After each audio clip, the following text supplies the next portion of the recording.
많은 원장님들이 마케팅을 고민하실 때 가장 먼저 이런 질문을 하십니다. 블로그를 더 열심히 써야 하나? 인스타 피드를 예쁘게 꾸며야 하나? 유튜브를 해야 하나? 전단지가 효과가 있을까요? 물론 SNS 활성화가 아주 중요합니다. 그런데 정말 중요한 것은 순서입니다. 마케팅이 먼저였던 게 아니라 우리 학원의 알맹이가 먼저라는 것. 이 순서를 착각하면 마케팅 효과는 미미해지고 오히려 훨씬 힘들어집니다. 학원 안에는 아직 기준이 없고 관리 루틴도 불분명하고 학부모님께 보여줄 결과나 과정이 부족한데 블로그만 열심히 쓰려고 하면 글이 계속 비슷해지겠죠. 꼼꼼히 관리합니다. 개별 진도, 개별 맞춤 수업합니다. 우리 학원은 최선을 다해 지도합니다. 이런 말은 사실 어느 학원이나 할 수 있는 말입니다.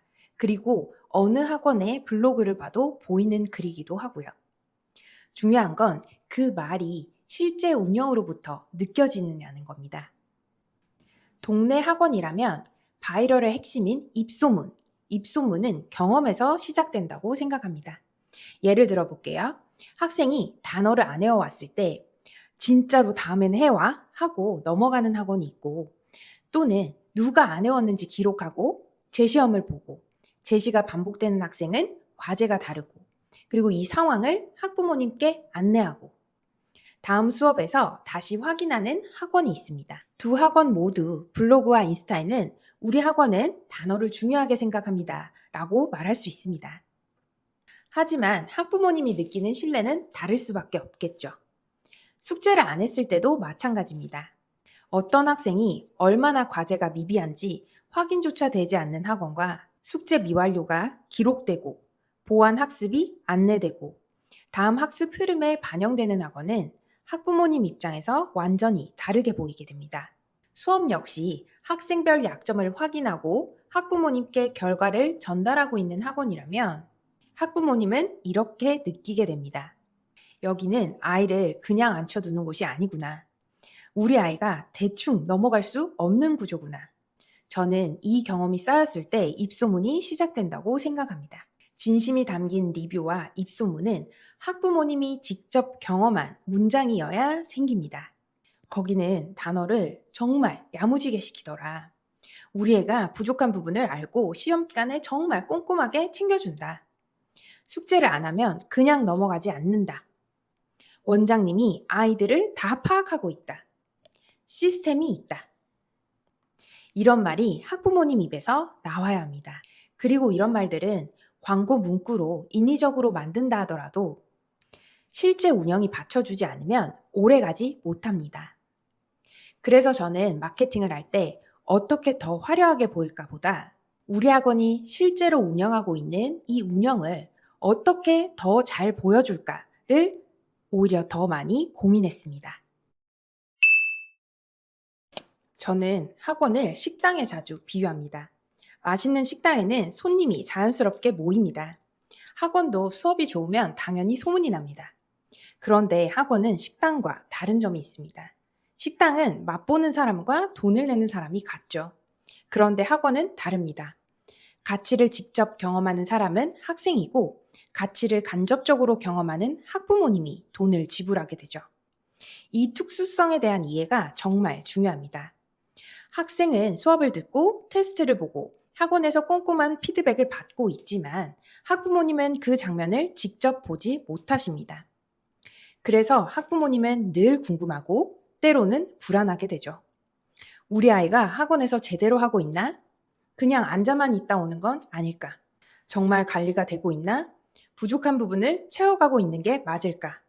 내가 보지 못하는 시간에도 우리 학원은 우리 아이를 보고 있구나.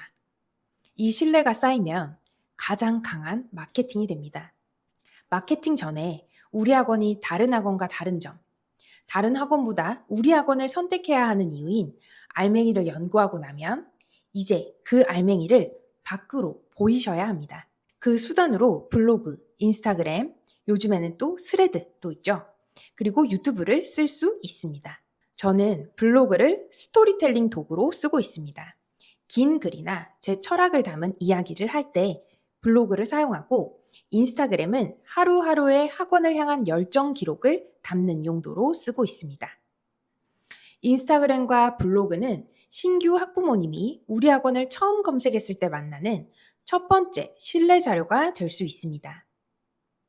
학부모님이 학원을 알아볼 때 요즘은 그냥 간판만 보고 오시지 않습니다.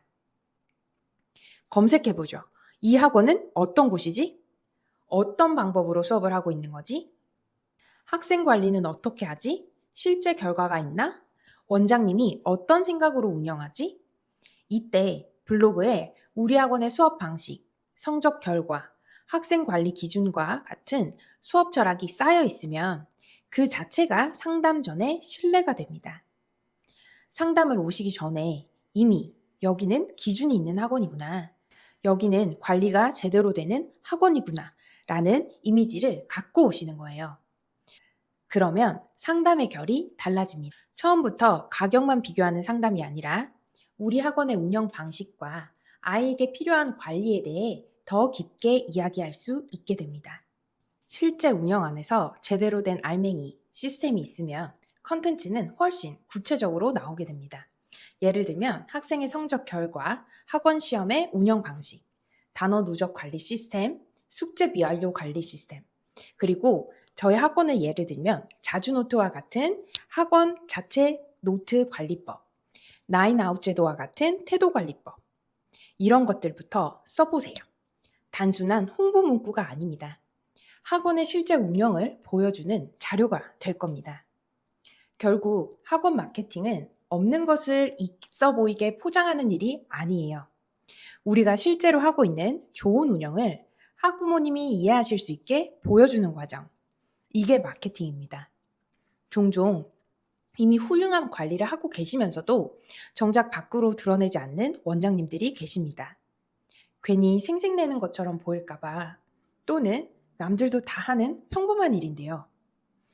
또는 우리 학원만의 노하우를 따라할까봐 라는 높아심에서. 하지만 학부모님이 원하는 것은 거창하고 대단한 것들이 아닙니다. 매일 아이를 향해 쏟는 당연하고 사소한 정성. 바로 그 기본이 눈으로 확인되기를 원하십니다. 이것이 또한 대형 학원과 경쟁에서 우리 학원이 살아남을 수 있는 키이기도 하고요. 그리고 학원 성장에 크게 작용했던 또 하나는 제가 학원 기준을 분명히 세운 것이었습니다. 처음에는 저도 고민이 많았습니다. 너무 단호하면 학부모님이 부담스러워하지 않을까? 학생들이 힘들어하지 않을까? 특히 학원이 성장해야 하는 시기에는 한 명 한 명이 너무 소중하니까 원칙을 세우는 게 더 어렵게 느껴집니다. 하지만 기준이 없으면 결국 그 부담은 다시 원장님께 돌아옵니다. 저는 학원 운영에서 기준을 분명히 세우면서 블로그와 인스타그램에 이런 학원의 색을 게시를 했고 학원의 색이 더 선명해졌다고 느꼈습니다. 단어를 대충 외우고 넘어가는 학원이 아닙니다. 수업 시간만 채우는 학원이 아닙니다. 자기 의지가 부족한 학생은 퇴원할 수 있습니다. 이 메시지가 분명해지자 신기하게도 우리 학원과 잘 맞는 학부모님들이 찾아오시기 시작했고 맞지 않은 분들은 자연스럽게 멀어지기 시작했습니다. 학원이 아직 자리를 잡지 않았다는 이유로 기준 없이 운영을 하게 되면 오히려 학원은 끝까지 원장님이 힘든 위치에 있게 됩니다. 초반에는 이런 생각을 하기 쉽습니다. 아직 학생이 많지 않으니까 내가 조금 더 불편하지 뭐. 내가 더 봐주지 뭐. 지금은 융통성 있게 운영해야 하니까. 물론 초반에는 어느 정도의 유연함이 필요한 게 사실입니다. 하지만 기준 없는 융통성은 나를 갉아먹고 또 나중에는 반드시 학원의 발목을 잡습니다. 학생이 늘고 그제야 규칙을 세우려고 하면 기존 학부모님 입장에서는 이렇게 느끼실 수 있습니다. 예전에는 해줬는데 왜 이제 안 해주지? 학원이 커지더니 변했네. 그럼 우리 아이에게 소홀한 거 아닐까? 우리 아이에게 신경 써줄 수 없을 것 같은데. 그래서 작은 학원일수록 아직 자리를 잡아가는 학원일수록 오히려 더 일찍 기준을 세워야 합니다. 학생 수가 적을 때부터 어떤 학부모님과 함께 할 것인지, 어떤 방식으로 아이를 관리할 것인지, 어떤 요구는 수용하고 어떤 요구는 정중히 거절할 것인지가 정리가 되어 있어야 합니다. 그래서 학원의 성장과 함께 변했네 하고 이탈이 발생하는 것이 아니라 학원의 성장이 학부모님께도 즐거운 소식이 될 수 있게 되는 거죠. 모두에게 좋은 학원이 되려고 하면 오히려 우리 학원의 색이 흐려집니다.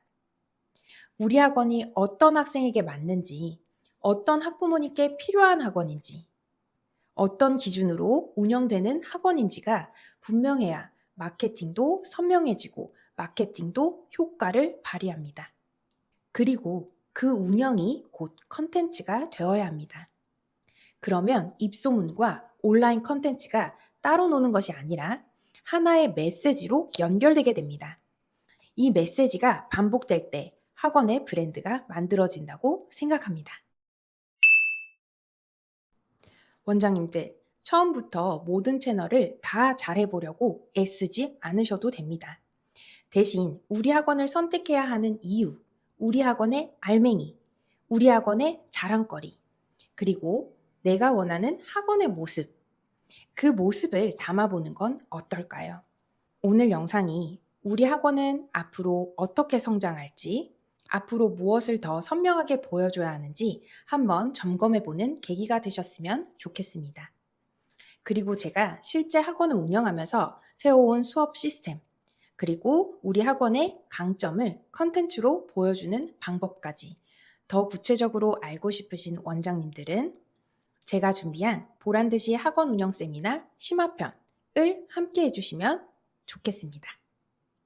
오늘 내용이 도움이 되셨다면 좋아요 눌러주시고 유튜브 컨텐츠로 삼았으면 좋겠다 싶은 내용들은 고정 댓글 무엇이든 물어보란 도란에 남겨주시면 컨텐츠로 담아보겠습니다. 오늘 영상은 여기까지입니다. 유익한 컨텐츠로 또 돌아오도록 하겠습니다. 안녕. I see it in your eyes. Yeah, I can read the signs.